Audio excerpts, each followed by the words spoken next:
Kemi studiot nderuar teleshikues, do të jemi pas pak çastesh me Jordan Dacin, jurist, do të flasim me të pak për ndryshimet ligjore, por shohim pak presidentin e Republikës, i cili sot është takuar me ekspertë të Komisionit Venecias, të cilët në fakt duhet thënë se po luajnë de facto rolin e gjykatës son kushtetuese, sa kohë gjykata kushtetuese të krijohet. Ata kanë ardhur për të pasur një qëndrim të tyrin, pra Komisioni Venecias, në lidhje me kërkesën që është bërë nga majoranca për shkarkimin e presidentit. Presidenti ka kërkuar Komisionit Venecias të ketë një qëndrim të paanshëm në konfliktin institucional mes tij dhe majorancës për emërimet në gjykatën kushtetuese, po ashtu presidenti ka lënë të kuptohet edhe nëpërmjet zëdhënësit të tij Tedi Blushi që sot nga pasditja, nga darka, do të ketë një komunikim në lidhje me atë çfarë ka kaluar dje në parlament, paketën anti-KÇK, ndryshimet që janë bërë ligjit, por ndjekim materialin dhe rikthehemi në studio për bisedën. Pritja e delegacionit të Venecias nga presidenti Lirmeta ishte i pazakonshëm. I will leave the half of presidency for the Venice Commission here. We do not have constitutional court, we do not have high court, but we may have Venice Commission permanently here. Çdo takim tjetër i delegacionit të Venecias me zyrtarët në Tiranë ka qenë me dyert të mbyllura, por këtë radhë presidenti, me sa duket, vendosi të komunikonte jo vetëm me ekspertët që ishin në zyrën e tij. Po kështu ne këtu për fat mirë të keq kemi edhe disa ekspertë ndërkombëtar, mi po dhe ata kanë të vështirë që ta bëjnë këtë çështje për sepse po merren një gjë më të madhe, po ndjekin paratë. Në këtë mënyrë ka interpretuar i Lirmeta rolin e ndërkombëtarëve në Tiranë, në të njëjtën linjë siç kushtetuta po interpretohet nga palët politike. Ai ishte i qartë dhe i drejtë për drejtë, ndërsa u kërkoi atyre që të jenë të paanshëm. Pas kuvëndi ju bëri dhe pyetje, unë detyrova të bëja disa pyetje nga ana ime, në mënyrë që ju të keni një informacion të plotë të kësaj çështje, edhe të mbani qëndrimin tuaj të paanshëm dhe me integritet, që është fjala më e rëndësishme për mua. Ky është takimi i radhës që presidenti zhvillon me ekspertë të Komisionit të Venecias, pasi majoranca nisi procesin për ta shkarkuar atë, fillimisht për zhdekretimin e datës së zgjedhjeve të qershorit të 2019-s dhe tani për emërimin në gjykatën kushtetuese. Unë e dua shumë Komisionin e Venecias. Këtë radhë, delegacioni ndodhet në Tiranë për të mbledhur faktet dhe qëndrimet e dy palëve për emërimet që janë bërë në gjykatën kushtetuese.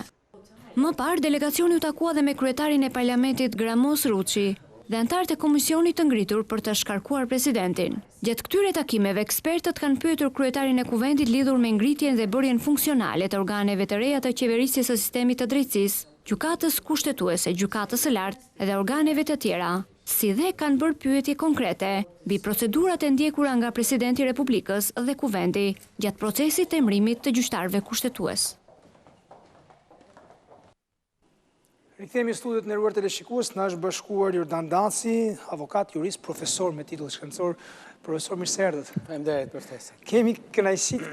Para disa ditësh në fakt keni qenë në një kronikë kur sapo ishte miratuar akti i qeverisë bashkë me kolegë tuaj, ju kishim pyetur në lidhje me aktin normativ të qeverisë për KÇK. Mirë po, qeveria shkoi më tutje. Dje për shembull nuk e harroi drejtuesen e seancës zonjën Vasilika Ysi, e cila lexonte në fillim seancës parlament që me kërkesë të Këshillit të Ministrave kanë bërritur dhe kjo gjëra që nuk ishin në rend e ditës. Pra paketa anti-KÇK u plotësuar në një farë mënyrë dhe u deri në ndryshimin e statutit për gjyqtarët dhe prokurorët, të cilët mund të pezullohen nga inspektori. Cili është komenti juaj? Po në radh parë kuvendi nuk është çështje vullneti qeverie, po aty tani smeret vesh më sepse qeveria dhe kuvendi prej kohësh janë një dhe praktikisht ligjvënësi ka humbur autoritetin që i njeh kushtetuta. Kjo për një arsye se ka një rregullore e cila përcakton se si aktet futen në procedurë parlamentare dhe me procedurë përshpejtuar nuk mund bëhen disa akte etj me radhë. Ajo është kjo që po them unë është një shkelje e dukshme në raport me thjesht procedurën, edhe nëse do të ishim në rregull me përmbajtjen e atyre ndërhyrjeve ligjore. Nga ana tjetër, ndërhyrjet ligjore në një farë mënyrë janë në vrazhdën e të njëjtave ndryshime dhe sa vjen dhe thellohet hendeku midis shtetit ligjor që ne kishim në kushtetutë dhe asaj çfarë po ndodh në praktikë, sepse gjykoj që gjithë ato ndryshime, përveç se prekin paketën e reformës në drejtësi, e cila një farë mënyrë do duhet kishte një konsensus pa aq të gjerë sa edhe ai i miratimit të saj, dhe bën ndryshime pa studim, pa asnjë lloj oponence, pa pjesëmarrjen e aktorëve të rëndësishëm, qoftë shoqërisë civile apo grupeve të interesit, pra bëhet me një procedurë ekstraparlamentare, as të përshpejtuar madje jo, se zakonshme jo, por rrjedhoj gjykoj që kjo është një shfaqje e zakonshme tashmë në vendin tonë, por që normalisht të janë bërë aq të zakonshme sa gati nuk përbën lajm më as argumentat pro dhe as argumentat kundër. Akti normativ të duhet të votohet në parlament në një moment. Akti do të duhet votohet, dhe do votohet, është sigurt, sepse gjithë ato parlamentarë që ne quajmë parlamentar, preja ashtu tek tuk në një nga këto të opozitës që janë rastisht atje, po jo të gjithë nga ata, se një pjesë e tyre janë turm. Praktikisht ndoshta mund të bëjnë ndonjë rezistencë, por që nuk do të jenë të mjaftueshëm këto zëra për ta penguar, ai do miratohet si miratuar, por është akoma më e rrezikshme dhe po kaq e rrezikshme ndërhyrjet e tjera që u bën, sidomos te ligji për policinë e shtetit, e cila tashmë merr kompetencat e prokurorit dhe të gjykatës në raport me përgjimet dhe merr dhe kompetencat e prokurorit të përgjithshëm për sa i përket përgjimit parandalues, që deri dje derisa të hyjë në fuqi ky ligj fakt bëhet vetëm me urdhër me vendim prokurorit të përgjithshëm, madje edhe shërbimi informativ që është një institucion që tek e fundit ka në dorë sigurinë kombëtare dhe shumë elementë tjerë, edhe shërbimi është i detyruar që të marrë miratimin e prokurorit. Tashmë polici, drejtuesi një policie vendore nuk ka nevojë më ta marrë këtë pëlqim. Nga ana tjetër, kjo paketë ose ky ndryshim që u bë policisë ligjit për policinë e shtetit autorizon në vend që veprimet që i bënte deri dje prokurori, tashmë të bëhen nga policia, duke përfshi përgjimin, gjurmimin në vendet publike etj, por le të kuptoj edhe përgjimin dhe themi gjurmimin e element tjerë të kësaj natyre, edhe për sa i përket ambiente private, për shkak se aty thuhet lejon dhe gjurmimin e fshet të autorëve apo veprave tjera. Duke mos u përcaktuar fare, pra lë një hapësirë abuzimi të dukshme dhe nëse këto të parat çfarë thash unë bëheshin me miratim prokurorisë dhe bëhen dhe sot, këto të tjerat praktikisht i kishte gjykata. Këto janë ty në 21 sekond, këto janë për efekt hetimi apo mund të paraqiten dhe si provë në gjykatë me ndryshimet që janë bërë. Tani, sepse një përgjim që të jetë provë në gjykatë, ju e dini më mirë se unë, si jeni avokat më profesor, duhet të plotësoj disa kritere. Këto ndryshime bien hap tazi ndesh me Kodin e Procedurës Penale. Dhe Kodi i Procedurës Penale nuk është një akt i zakonshëm, por është një akt i cili është miratuar në kuadër të reformës gjithmonë, dhe sigurisht ka një standard i cili edhe madje edhe standardin që ne kemi në krahasim me vendet e tjera të Europës, ne kemi një standard akoma më të ulët, madje mbrojtje. Në qoftë se bie ndesh me kodin e procedurës, që është kod, është në hierarkinë e ligjeve, kodet vinë mbas me shumicë censuar, vinë mbas kushtetutës. Çfarë do të prevalojë në gjykatë? Pra, do t'ju vi Endri Xhafo, do të thotë zoti Daci, kam këtë problem, policia ka këto gjëra, si normalisht në gjykatë do duhet që të prevalojë. Si do të më mbronit ju mua? Në gjykatë ka e përsi të dukshme qoftë teorike dhe praktike Kodi i Procedurës Penale. Megjithatë, duhet të them një gjë që e provova jo më larg se dje. Ishte testim njerëzor, jo provë me çështje. Midis të tjerave i drejtova një pyetje dikujt që po merret një farë mënyrë që me këta veprimet e para për sekuestrimin. Dhe përgjigjja ishte kjo që me gjithë këtë presion që po bëhet, prokurorët që të mos duket sikur janë kundra kësaj qëllimi paketës, do e qenë gjukatë. Edhe gjukata të bëjë çfarë dojë. Dhe unë kam frikë se të njëjtën gjë do mund të bëjnë dhe disa gjyqtarë të papërgjegjshëm që se meritojnë titullin gjyqtar, por që ama janë gjyqtar. Kështu që rreziku vjen dhe bëhet sa më i madh sepse ka një problem. Paligjshmëria është si puna e zëllumit që përdor populli. Vetëm trashet, vetëm rritet.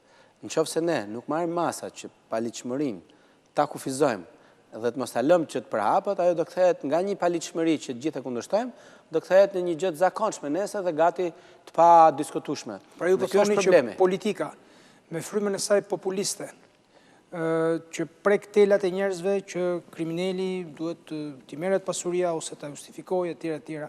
Kjo mund të ndikojë në procedurën, në punën tuaj të prokurorëve dhe të gjyqtarëve? Patjetër, do ndikojë sepse është një presion shumë i madh që u bëhet.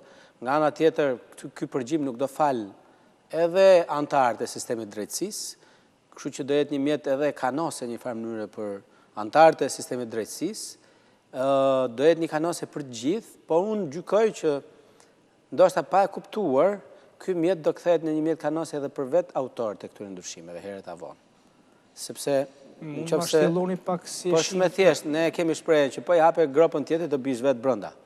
Kështu që ai polici që do përgjoj edhe shefin e vet, sepse do e përgjoj që të sigurojë mbrojtje nesër nga disa gjëra tjera. Kështu që kjo gjë do hap një kuti Pandore, paligjshmëri diskutohet. Po, të paligjshme, pra sigurisht kjo lloj. Sigurisht që do jenë paligjshme dhe janë paligjshme të gjitha, por nga ana tjetër ne do krijojmë një klim pasigurie të përgjithshme dhe kjo është e dukshme, nuk ka nevojë. Mjafton të shohim shumë aksionet që po bëhen rrugëve.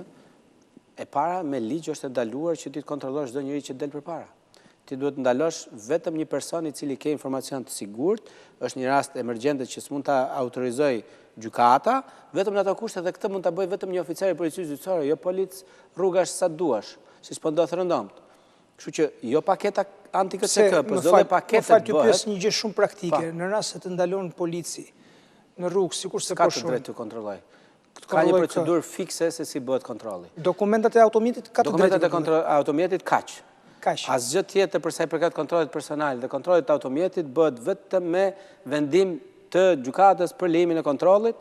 Ka të drejtën çdo person që të ketë një person të besuar i pranishëm gjatë kontrollit ose mbrojtës njëkohësisht dhe sigurisht vetëm rrethana ekstreme, emergjence dhe që nuk lejojnë mund ta bëjë oficeri i policisë gjyqësore, por që do duhet përsëri ta vlerësoj gjykata.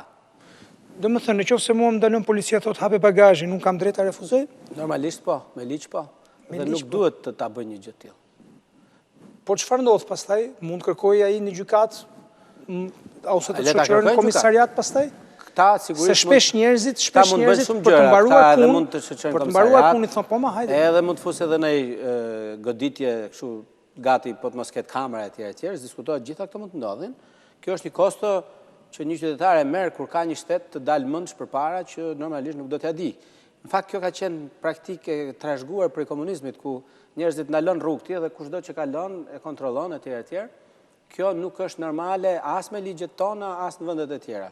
Është bërë, ja, ky është shembulli që po themi. Pra aq e zakonshme është bërë kjo sa po të thuash që s'është e zakonshme, edhe ju i pari thoni pse.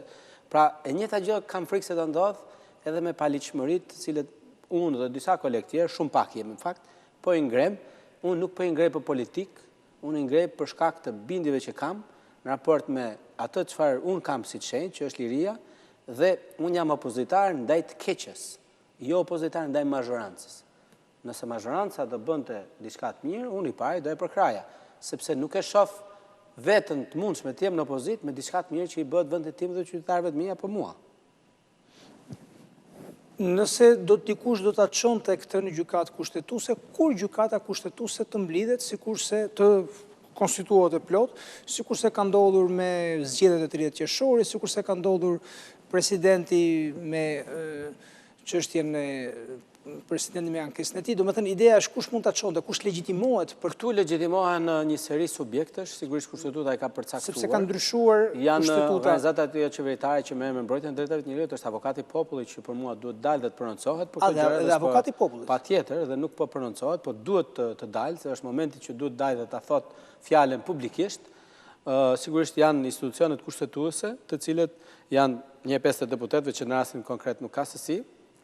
Duhet kuptojmë që edhe vetë kjo shumicë që i miraton është shumë e bindur që këto janë paligjshme edhe antikushtetuese. Po pse po i bën? E para po i bën sepse e din që nuk do ketë gjykatë kushtetuese të paktën tani shpejt. E dyta thotë po mirë kur të shkojmë punë madhe.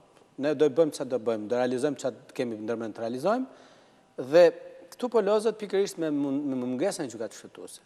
Nga ana tjetër të shohim nëse gjykata kushtetuese do mbushet me ushtarë partije, të cilët që kur hynë nënshkruajnë një kontratë në thojza që ne do bëjmë çmos, por juve nuk do u bim, atëherë përsëri do jemi në rrezik.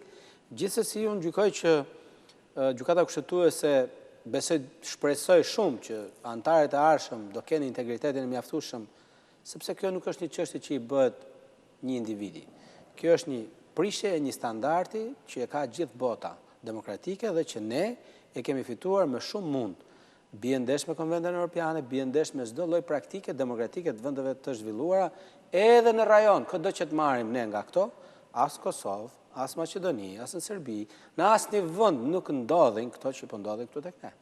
Tani i bie që ne jemi fanari ndriçues i Evropës, siç kemi qenë kohën e Xhaxhit, dhe kam përshtypjen që kjo ju duket në mendje atyre dhe një farë mënyrë kështu e shohin veten, ose i bie që jemi të çmendurit e Evropës, dhe kam frikë që ne jemi mos qofshim të çmendurit, jemi njerëzit më të pafuqishëm. Të veçantët e rajonit për vettingun dhe pastrimin që po i bëjmë sistemit gjyqësor jemi. Domethënë në këtë pikë unë i pari jam që të pastrohet sistemi gjyqësor, padyshim. Po shumë po abuzohet me këtë gjë, sa kam përshtypjen që përfitimi do jetë më i vogël se sa kosto që po paguajmë. Kjo, sepse është keq konceptuar mënyra, po keq zbatohet kjo gjë, po keq përdoret në raste të caktuara. Çka do të thotë, unë si gjyqtar, mua më intereson që kur shkoj në gjyq, të kemi një gjyqtar i cili të jetë profesionist, të më jap drejtësi pa parë nëse po i japin para apo jo. Kjo është shumë e thjeshtë. Por nga ana tjetër unë dua që kur shkoj gjykat marr drejtësi mundësisht sa më shpejt. Në sistemin që ne kemi dhe me ato çfarë ne po bëjmë, shumë shpejt ne do përfundojmë ku pjesa më e madhe e paditësve mbi 65 vjeç, themi, nuk do kenë shansin me statistikë që të marrin mbi 50% e tyre, minimumi nuk do kenë shansin që të marrin drejtësi para se ata të vdesin. Në gjykatën e lartë dosjet janë pirk, po ju po thoni që dhe në dy shkallët e tjera gjyqësorët. Atëherë, ta bëjmë një analizë sepse është tani gjykatat e shkallës parë, sigurisht gjykatat e vogla e kanë ndjer kolpën më një herë, sepse kanë patur pak gjyqtarë dhe një largim, nën kupton rritje të jashtëzakonshme. Absolutisht. Por edhe gjykatat si e Tiranës që ka patur numër më të madh, kanë ndjerë dhe tashmë është rritur koha e gjykimit nga disa muaj në një vit e ca, tashmë është rritur shumë koha e gjykimit. Ka kaluar mbi një vit në disa çështje që ishin lehtësisht të zgjidhshme. Për më tepër, ajo çfarë është e dukshme tashmë është që gjykatat e apelit, përfshi gjykatën e apelit të Tiranës, që ka qenë gjykata ndër më e mira, nga një kohë mesatare që ishte 6 muaj, një vit e gjysmë maksimumi, tashmë ka kaluar 3-4 vjet. Do të thonë, sot ke në gjykatën e Tiranës apelit që po gjykojnë çështjet e vitit 2016. Ne sapo kemi hyrë në 2020-ën. Dhe kjo do vi duke u përkeqësuar me largimet e mëteshme që po vinë. Kryetari i Komisionit Ligjeve pak kohë më parë në intervistë për ABC News ka njoftuar disa ndryshime ligjore që mazhoranca do përgatisë në mënyrë që të mund të emërojnë magjistrat të rinj pikërisht për shkak të vakancave që po krijohet nga dalja jashtë sistemit të prokurorëve dhe gjyqtarëve për shkak të vettingut. Unë nuk e kuptoj, domethënë, këto o bëjnë gjëra sikur i kuptojnë, o janë idiot të lindur, o realisht duan ta shkatrojnë. Është shumë e thjeshtë. Ku do i gjen këto magjistrat? Ku do i gjen? Është llogari i thjeshtë. Magjistratura nxjerr 20-30 vjet, ka nxjerr. Ja po fusim 100. Na duhen 3 vjet derisa të bëhen këto. Këto nuk do jenë gjyqtarë apeli, se gjyqtarët apelit janë gjyqtarë karriere. Do të kenë përvojë etj etj. Atëherë si do i zëvendësojmë? Ku do i marrim? Kush janë këto magjistrat? Nga ku do prodhohen? Apo do i prodhojmë te kryesia e kuvendit? Pra, që ne të prodhojmë dhe ne të zëvendësojmë, duhet kemi një burim. Burimet që ne kemi në sistemin aktual nuk e lejojnë zëvendësimin. Përkundrazi, një gjë është e sigurt që ne do shkojmë drejt një kolapsi total në gjykatat e apelit. Shumë gjykata apeli pothuajse kanë rënë, s'kanë më trupe gjykuese të veta të zakonshme. Dhe nuk po bëhet asgjë. E vetmi alternativë që do të mund të ishte një alternativë që ne do të na shpëtonte është hapja e dyrëve të gjyqësorit për profesionet e lira, për akademinë, të cilët do i nënshtroheshin disa kritereve, sigurisht më strikte, në raport me kohën e përvojës, me disa elementë tjerë, dhe ata të futen gjyqësor. Pra të mos ishin detyrimisht magjistrat, po sepse nuk kanë ku i gjen. Ku po i gjen? Ku janë ato magjistrat? Kush do i prodhoj? Shkolla e magjistraturës 4 veta ka që bëjmë mësim. Laj thaj gjithë lëndë me 4 veta i bëjmë. Pra, përveç se për mua është një shkollë e metë në përgatitje dhe nuk ofron asnjë lloj risie në ndryshimin e mentalitetit gjyqtarëve në atë parë, nuk i bën dot. Ndërkohë që kemi avokatë shumë të mirë që nuk kanë bërë shkollë magjistrature. Jo vetëm që ka avokat, po ka profesor të cilët janë absurditeti janë edhe kush është. Ty bëj një pyetje, ka interes avokati? Gjyqtari bëhet gjyqtar me librin tënd, ti vetë s'bëhesh dot. Gjyqtar. Ky është absurditeti i sistemit tonë. Pse? Sepse gjyqtar bëhesh me librin e një autori, ai autori unë personalisht nëse do të bëhem gjyqtar sot, duhet të shkoj në shkollën e magjistraturës të jap provim lëndën time. Midis tjera. Do të vi dikush tjetër, kuptohet? Një pyetje hipotetike, a kanë interes avokatët, të cilët e kanë mbajtur gjithmonë veten si juristët më të zotë sistemit? Po janë më të zotë. Kanë thënë, pastaj vinë gjyqtarët dhe në fund kanë lënë prokurorët. Ka edhe një problem tjetër që këta se mendojnë. Ka plot avokatë të cilët me punën e tyre kanë arritur edhe një mërqenje të kënaqshme. Dhe nëse do pranonin shkonin gjyqësor, do shkonin realisht për të bërë një ndryshim. Nuk do kishte edhe interes për korrupsion, vetiu korrupsioni do kishte shumë pak mundësi të ndodhë. Kjo ndodhë në Amerikë. Në Amerikë nuk bëhet njëri gjyqtar. Në Amerikë do bëhesh fillimisht avokat dhe në prag pensionit bëhesh gjyqtar. Nuk ka në Amerikë që shkosh gjyqtar 25 vjeç. Nuk mund të ndodhë. Në Amerikë gjithë gjyqtarët janë avokat. Kjo kërkon një ndryshim ligjor, pra hapja e sistemit për jurist për profesion. Me qenë se s'duam ta prishim atë çka kemi. Të hapet 20-30%. 20%. Ka qenë gjithmonë 10-15%. Ka qenë gjithmonë. U mbyll me këtë reformë sepse gjithë logjika është që ne ta kontrollojmë hyrjen, dhe të kontrollojmë edhe emrimin dhe të kontrollojmë edhe produktin. Pra asnjëherë nuk ka patur qëllim, është pak a shumë si në një studio ku dikush po ma ankohej se kishte 40% vendeve të lira të punës. Edhe me shplot bindje thoshte nuk po i plotësoj dot. I thashun ma lër mua, pa asnjë lloj interesi, do t'i plotësoj për 2 javë. Po vetëm jo me urdhra partie, ta plotësoj unë, se s'është zor i madh. Ne kemi aq shumë njerëz që janë pa punë, edhe themi se s'kemi njerëz për të plotësuar vendet e punës. E mendon se beson dot një njeri normal që në administrat pas ka vende bosh dhe s'pas ka njerëz që do shkojnë punojnë? Po pse duhet hik dikush në Gjermani të punojë emigrant nëse do kishte një vend pune këtu? S'është vetëm kaq, thjesht njerëzit ikin zakonisht kur bëhen prindër për të rritur fëmijët në një vend më. Unë thjeshtova për të treguar absurditetin e argumentit. Sigurisht që ka plot probleme sistemi, por dua të them që ne duhet të luftojmë për një gjyqësor i cili në radh parë bën detyrat e tij kushtetuese. Një gjyqtar i keq, në thojza, është më i mirë se sa një polic. Është më i mirë se sa një gjyqtar që s'ekziston. Sepse sido që tjetë, gjyqtari dhe gjyqësori funksionon ndryshe nga sistemet e tjera. Në radh parë ka gjyqtarë shkallës parë, ka gjykat apeli, ka gjykat lartë, dhe nuk mund të pretendoj dot që u çmendën të gjithë me radhë tani dhe përrredhoj rezultati do jetë një pjesë e nuk mund të ndodhë, sepse ka njerëz që ka plot gjyqtarë, ka edhe prokurorë që janë edhe me standarde të larta, edhe etike, edhe profesionale. Ajo për shkak që mua më shqetëson shumë në raport me procesin e vettingut. E di për çfarë po shkarkohen? Më shumë po shkarkohen për ca prona dhe asnjë pothuajse ose shumë pak po shkarkohen për mungesë profesionalizmi. Ndërkohë që mungesa e profesionalizmit është problemi më i madh pas korrupsionit për të mos thënë që e konkuron në raport me pasojat korrupsionin. Dhe jo vetëm që s'kemi asnjë analizë, por të marrim edhe gjykatën kushtetuese. Shumë mirë, emëruan 4 veta, pavarësisht konfliktit që lindi. Nëse këta duan që realisht ta zbatojnë ligjin, kush i pengon këto që të emërojnë të radhës? Edhe do ishte zgjitur gjykata kushtetuese. Do kishim gjykatë kushtetuese, më nuk do bëhemi gazebotës të thirrim Komisionin e Venecias tani edhe për udhëzimet që nxjerr bashkia. Se vetë kjo na ka ngel që na interpretojnë dhe punën e komunales, do thënë, jemi shtet pa dinjitet, jemi shtet pa asnjë lloj dinjiteti. Kryetari i kuvendit, presidenti i detyruar në këtë rast, thirr 5 konstitucionalista, profesor Çajan, dhe ata vendosin fatin e vendit tonë. Po është normale kjo? Edhe i themi ne shtet i pavarur pastaj? Më thuaj një vend tjetër të botës që Komisioni i Venecias bën këto që bën me ne. Por këto ja lejmë vetes vetën, nuk e kanë fajin ata. Ne i thirrim. Pyetja e fundit në lidhje me ndryshimet ligjore që kaluan dje, që është ndryshimi i statutit të gjyqtarëve dhe prokurorëve, që nëpërmjet ju pyeta pak, po ta shtillojmë, domethënë inspektori i lartë i drejtësisë mund të kërkojë kolegjës apo KLP pezullimin e gjyqtarëve dhe prokurorëve. Se marrim më shkas edhe nga kjo që po thoni, pra nga vakumi i madh që po krijohet në tani vakumi vetëm vjen dhe thellohet. Përveç vakuumit edhe fakti që me një vlerësim të inspektorit lartë drejtësisë, pezullimi i tyre nga detyra bie ndesh me vettingun që është një proces apo është i përligjur për shkak të fateve të gjata që vettingu po ka. Ky pezullim praktikisht është një paralajmërim që çdo gjyqtar i cili guxon dhe bën diçka që nuk është në përputhje me vijën e qeverisjes do ndëshkohet.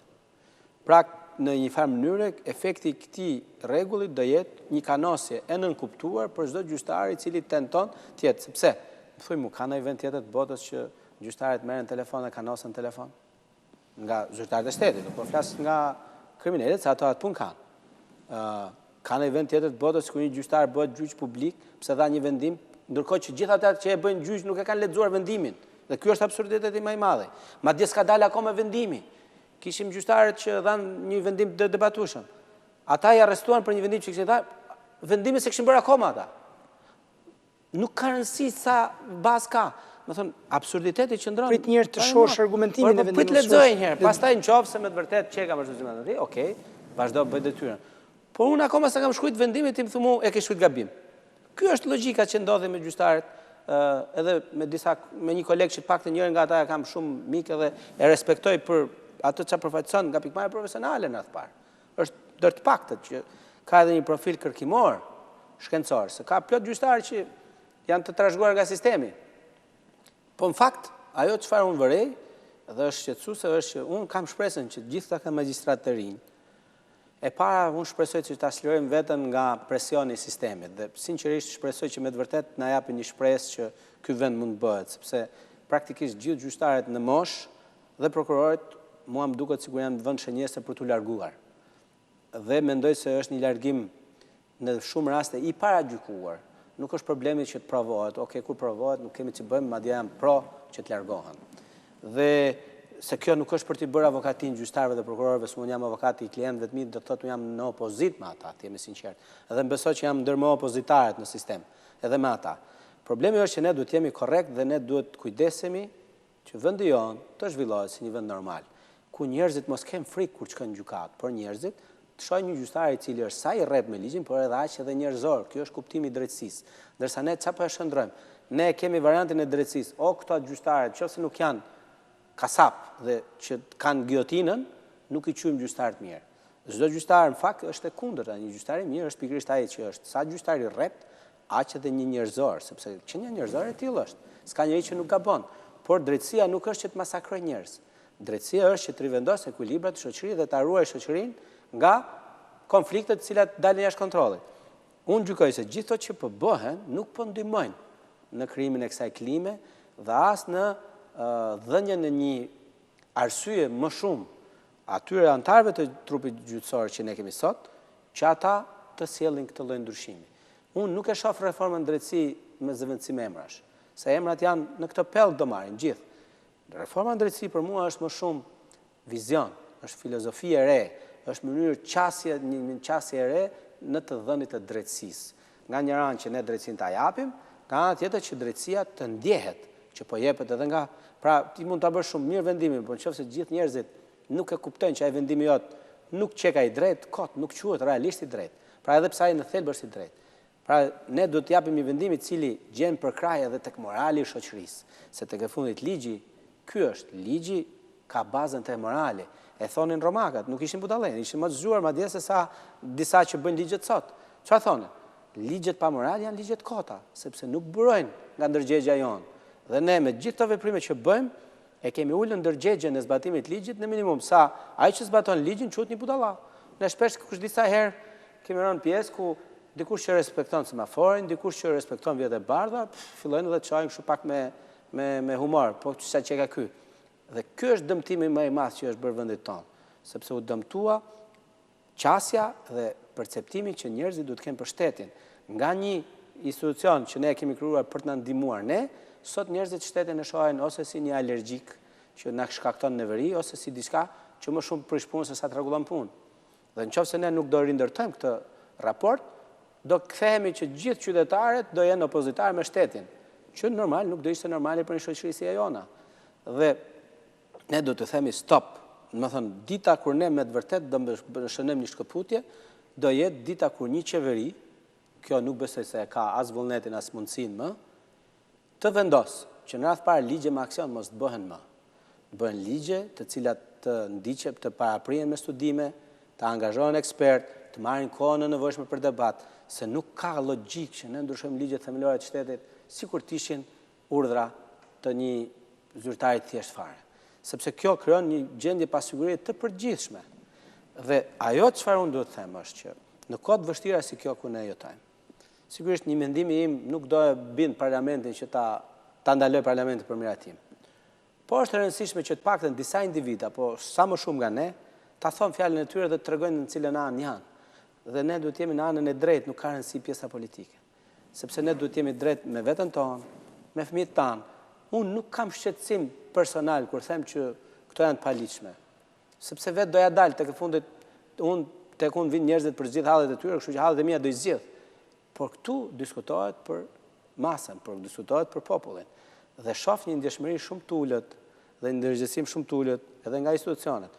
Pastaj, pjesa e ndërkombëtarëve është diçka me historinë vete, por sot Shqipëria ka nevojë për një aleancë me njëri tjetrin. Shqiptarët duhet të bëjnë aleancë me njëri tjetrin për të zgjidhur hallet e veta.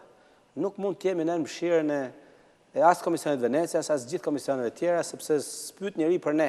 Në fund, çdo gjë do e paguajmë ne. Jordan Daci, shumë faleminderit në këtë ndërprevas, sepse ishte një ligjërim që nuk ishte çfarë të hiqe apo çfarë të shtoje. Shumë faleminderit. Faleminderit juve. Nderuar teleshikues, ishim me avokat jurist profesor Jordan Dacin. Do të mbetemi prapë tek aktualiteti politik dhe ligjor atje ku ligjet përzihen me politikën.